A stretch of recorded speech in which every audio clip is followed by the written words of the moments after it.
In one of the more dramatic moments in world history, in 62 AD, the historian Hegesippus writes that a follower of Jesus named James was given the opportunity to renounce publicly his belief in Jesus as the Messiah. He was a respected man in all circles, whether it be among Jesus' followers, Jews, or non-believers. The Jewish leaders were looking for some way to slow down the spread of Christianity. It was starting to take over the capital city. So they thought if they could get this famous leader of the early Christian church, James, to renounce Jesus, they would be able to slow down this Christian spread.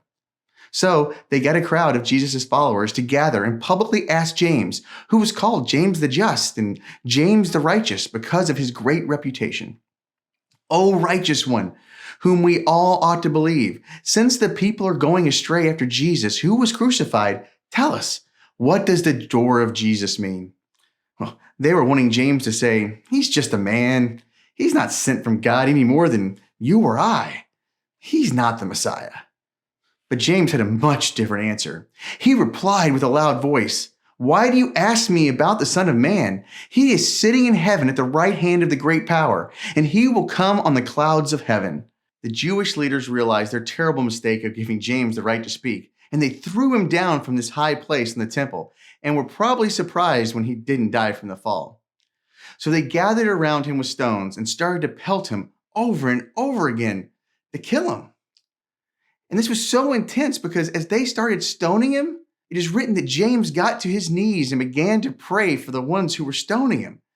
And one of the Jewish leaders told everybody, wait a minute, let him pray because he was praying for them as they were stoning him. Well, this was apparently taking too long, so finally someone just took a club, walked up to James, hit him on the head, and killed him.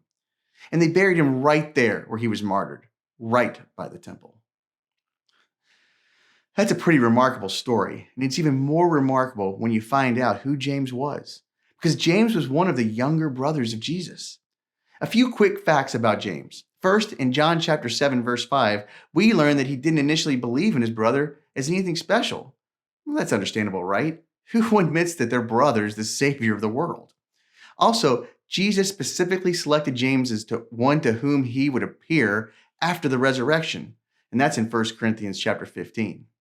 One of the more surprising things about James is that after Jesus ascended back to heaven, James became the leader of Christianity in Jerusalem. He was the one Paul and Peter and other missionaries would come to seek answers about how to continue growing the church. This is surprising because James wasn't one of Jesus' apostles, but he was so respected that eventually he became the leader. Okay, let's rewind the clock 25 years before this moment of James's death. He's the leader of the church, and he feels a strong promotion in his spirit to write a letter to the churches all around the area. By this time, churches were popping up all around Phoenicia, Cyprus, and Syrian Antioch. And that's basically Lebanon, Turkey, and Cyprus of today. These churches were starting to pop up all over the place because most of the early Christians had left Jerusalem out of fear they'd be killed for their belief in Jesus.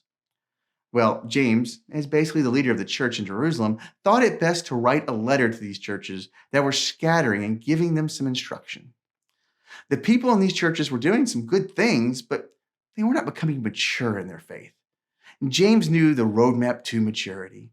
He understood what it would take for these readers to go from being new believers in Jesus to ones who were living mature, complete lives. And James was pretty excited to write all of this down in a letter so they could find their way. The amazing thing is that this exact same map to maturity that James gave the church almost 2,000 years ago is precisely the map we need today. James chapter 1 is like a treasure map. There are clues running all through it, hidden roads and warnings to keep us away from danger. And over the next few episodes, we'll dive into the first chapter of this book and discuss how to have joy in the middle of trials, how to obtain wisdom for life, how to give pride in our poverty, how to have power over temptation, and where to find peace and purity for our lives. In the end, each of these things lead to maturity, completeness. I don't know about you, but I need more of those things in my life.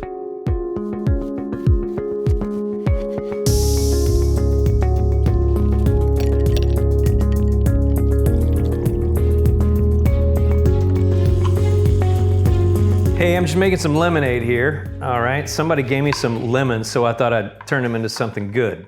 I got lemons here, I got water, I got sugar, voila. Lemonade are gonna be coming up shortly. So what do you think about when you think of the phrase, when life gives you lemons, you make lemonade? It kind of seems too simple, doesn't it? Like it's a trite way of saying that we should do something good with something bad that happens to us. Well, we got a couple of different things that we can do with the lemons of life. And we all have them. Maybe it's a physical ailment or a bad relationship. Maybe it's a moment in time, like getting fired or not making a sports team. Perhaps it's something life-changing, like a cancer diagnosis or a child who has disabilities. Whatever your lemons might be, one thing is for sure, you have been given lemons. And so have I, and we will be given more. So the question is, what do we make of these lemons in life? In James's letter, right at the beginning, he addresses this very thing. He wrote, "Consider it pure joy, my brothers and sisters, whenever you face trials of many kinds." Those are the lemons. "Because you know that the testing of your faith develops perseverance. So let perseverance finish its work so that you may be mature and complete, not lacking anything." James is really clear here right off the bat in saying that the goal of our faith is maturity and completeness, lacking nothing. He's saying that followers of Christ can actually live their lives with a great deal of maturity. And that's really good news. We don't have to be childish and make childish decisions anymore. We don't have to keep going down wrong paths. We don't need to find ourselves in troubled spots relationally or professionally or financially or in any other way. We can be mature and make mature decisions and say mature things. We can also be complete, like lacking nothing. Now, what does that mean? It means that as our faith in Christ develops, we start to realize that the things that we thought we needed in life, we really don't at all. Have you ever seen a child make a scene in public, laying down on his back and screaming because he's not getting what he wanted? Maybe he wants a toy or a piece of candy or whatever, and he screams and throws a tantrum until he finally gets it, or until he gets drug out by his ear, taken around a corner where we don't see the discipline take place, whatever the discipline might look like or feel like to the child. Well, sometimes we're quick to judge that little boy or girl or their parents in those moments, but we adults, we do the exact same thing sometimes. We throw tantrums until we get what we want, just not always as dramatically, hopefully. See, we want that new job or increased salary or that respect or the invitation to the party. We want our spouse or our girlfriend to act differently or our boss to lead better or whatever it might be. And when those things don't happen like we want them to, our mood changes. We're all of a sudden in a bad mood, and we sometimes take it out on others, or we just get really quiet and deal with it internally. But that's a tantrum. And it means that we're not complete. We feel like we need that thing in order to be complete. So what is James trying to say here? He says, consider it pure joy, my brothers and sisters, whenever you face trials of many kinds. Joy? Like happiness? Yeah, joy. Like enjoy trials, enjoy lemons. Well, how's this possible? Keep reading in verse 3. Because the testing of your faith produces perseverance. Other versions say the testing produces patience. So are you patient? Do you want things to happen really fast? Or are you okay with taking things at the speed that they are around you? It's like drivers, for instance. Are you patient with drivers who drive really slow in the left-hand lane of the highway, or who wait forever to go when the light turns green, or they seem to have never been given proper instruction on how to handle a four-way stop? Well, I don't have a problem with any of these things. Any of these people, I'm good. I'm perfectly patient with all drivers at all times. Just ask my wife, Cammie. She'll tell you that I never yell at them from my car thinking they can hear me to their car. Never happens.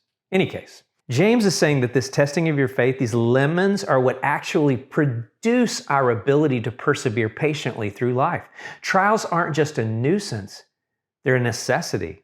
We can't persevere without trials. So James finishes up his thoughts by saying this: let perseverance finish its work so that you may be mature and complete, not lacking anything. So let me strip this down for you in just a few statements. Number one, the more trials you have, the more faith you have. The more faith you have, the more perseverance and patience you have in life. And lastly, perseverance is required for maturity and completeness. Look, the only way to achieve this ability to go through life needing nothing but Jesus is to go through external trials. There's no shortcut. A life without trials is a life without maturity. And a life without trials is a life where we'll always feel like we need more. It's only through trials that we can gain maturity and completeness. It's like weightlifters. See, they don't grow muscles through doing nothing. They do hard work. They put trials on their muscles every time they lift until those muscles strengthen and grow. Trials on our lives strengthen and grow us into maturity in the same way. So let me wrap this up as I finish making my awesome, delicious lemonade. The goal here is not an easy life. The goal is maturity and completeness, needing only Jesus and nothing else in life.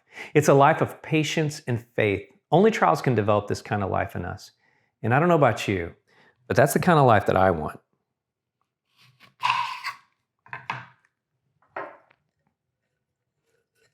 Oh man, this is going to be so good. I don't know if you ever make your own lemonade.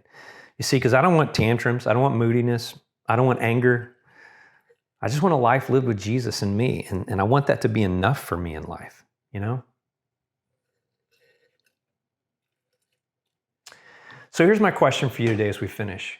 What makes a person find joy in hard times, even welcoming trials? You see, when trials come, we either find joy or we find frustration and anger, and it's all based on what we really want in life.